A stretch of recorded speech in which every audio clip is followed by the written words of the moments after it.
नमस्कार मित्रांनो, टेक्निकल ज्ञान आणि नवीन अपडेट या चॅनलवरती तुमचे स्वागत आहे। मित्रांनो, आज आपण आपल्या या व्हिडिओला बघणार आहोत की गुढीपाडव्याच्या दिवशी सोने स्वस्त होणार की महाग, काय असेल। चला तर जाणून घेऊया आजचे नवीन दर आणि गुढीपाडव्याला सोने घेणे शुभ आहे की अशुभ ते पण जाणून घेऊया। मित्रांनो, गुढीपाडव्याला सोने घेणे शुभ असते। कोणती पण वस्तू आपण गुढीपाडव्याला घेतोच, त्याचप्रमाणे गुढीपाडव्याच्या दिवशी सोने कोणाला स्वस्त मिळतील का की भाव महाग राहील, काय असेल ते पण आपण सविस्तर जाणून घेऊया आपल्याच्या या व्हिडिओच्या माध्यमातून। मित्रांनो, मार्च महिन्यात सोन्याने सगळे विक्रम मोडलेले पाहायला मिळाले। मार्च महिना सुरू झाल्यापासून सोन्याने आपली चढाई कायम ठेवली, ते आता महिने संपेपर्यंत आहे। तर मागील काही दोन्ही भावाने सोने आणि चांदीने खाऊन गेल्यानंतर याही महिन्यात सोने प्रचंड भाव खाताना दिसत आहे। आता पुढील महिन्यात सोने कायम किंमत गाठेल हे पाहणे महत्त्वाचे ठरते। आजही सोन्याची किंमत वाढीचेही पाहायला मिळत आहे। सोन्याचे भाव आता 90,000च्या आकडाचाही गाठलेला पाहायला मिळाला आहे।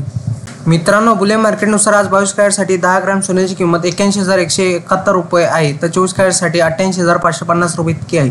याशिवाय 10 ग्रॅम चांदीची किंमत 1,001 रुपये म्हणजे चांदी 1,01,10 रुपये प्रति किलोने विकली जात आहे। गेल्या काही दिवसातील हे सर्वाधिक आकडे आहेत। सोने चांदीचे वाढते दर पाहून ग्राहकांमध्ये चिंतेचे वातावरण झालेले दिसत आहे। मित्रांनो, जाणून घ्या तुमच्या शहरातील सोन्या चांदी दर काय आहे। मुंबई, पुणे, नागपूर, नाशिक आणि कोल्हापूर, जळगाव, ठाण्यामध्ये 22 कॅरेट सोन्याची किंमत प्रति 10 ग्रॅम 80,914 रुपये, तर 24 कॅरेट सोन्याची किंमत 88,270 रुपये प्रति 10 ग्रॅम आहे।